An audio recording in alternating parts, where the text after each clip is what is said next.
All right, so you got a 3.0 Duramax Diesel and you want to start modifying? Well, I've got the answers to your questions because I get this question a lot. Hey, I've got a 3.0 Duramax Diesel and I want to do some modifications to it. Got great fuel mileage, but I'd like to get a better fuel mileage. I'd like a little bit more power. I like more reliability. I get all those questions. Those are all great questions. They're actually my favorite. Or maybe this answers the question. Now, I'm going to stay out of the inside of the truck because one of my favorite mods is the Banks iDash Data Pro, which is what I have inside there. But we're going to focus on just the engine related. Now you can see I've got quite a bit of stuff on here, and this is what everybody asks about. The charge air cooler, PP Zilla pipe back there. You see that carbon fiber? Ooh, that's nice. So we got the elbow, the PP elbow, and the PP carbon airbox lid. I've got the still and scoop on the truck. And then we've also got, let me see if I can get it for you. Right there, the PP charge air cooler radiator.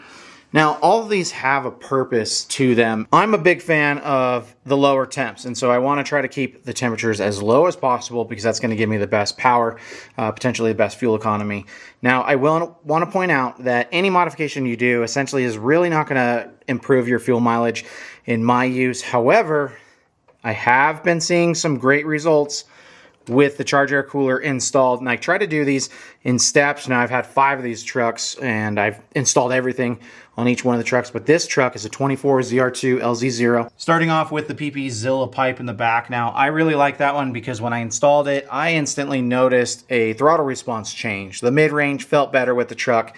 I did not notice any fuel economy changes. As you can see, I have the PP airbox elbow to the Zilla pipe, and that replaces this. So you're taking out all of these ridges in there and just creating a smooth airflow. So in theory, everything is going to be able to flow a little bit better. I like the carbon airbox lid right here. This retains the factory airbox design. It has everything with it that allows the airflow to flow like stock, including the mass airflow sensor in the exact same spot as the factory one. But here's the big boy. Now, if I was only going to get one item on my trucks, which is what the most recent question was, it's going to be this charge air cooler right here. This is significantly larger than the factory one. Look at this little guy. You can see the difference in there. They actually required a different bracket in order to make this fit, but this fit is perfect. And the reason I like this is it increases flow through the charge air cooler, which is going to be cooler air, more air coming through or able to flow through. And it's a larger core, so it's able to cool the air. And I've actually noticed that when I'm towing, as the temperatures can reach up to 350 degrees, which is going to be read right back here, which is our charge air cooler inlet. And then the air flows through, and then we actually measure right there, charge air cooler 2 temp sensor. So you could be seeing 350 degree temps coming out of the turbocharger back there into the charge air cooler, and it's actually doing an awesome job.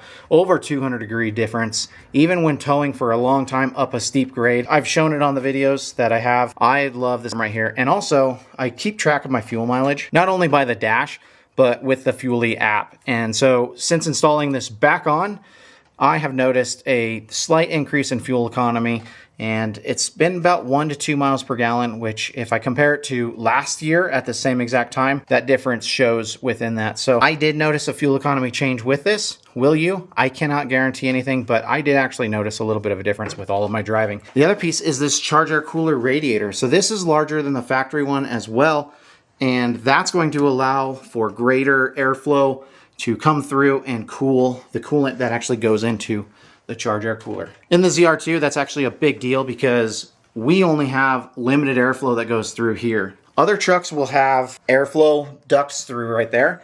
The ZR2s do not. So this is a significant upgrade in my opinion with the ZR2, just because now we can get the airflow through there.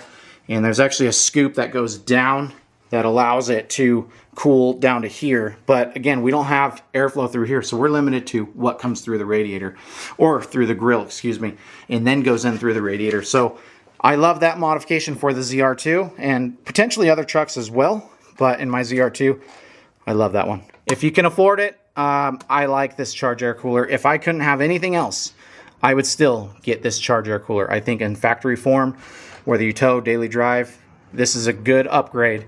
Now, the factory one, yes, granted, the factory one works, but it can hit its peak, and you can see temperatures climbing. I saw that in my towing videos. Check out the one with the cargo trailer. That was nasty.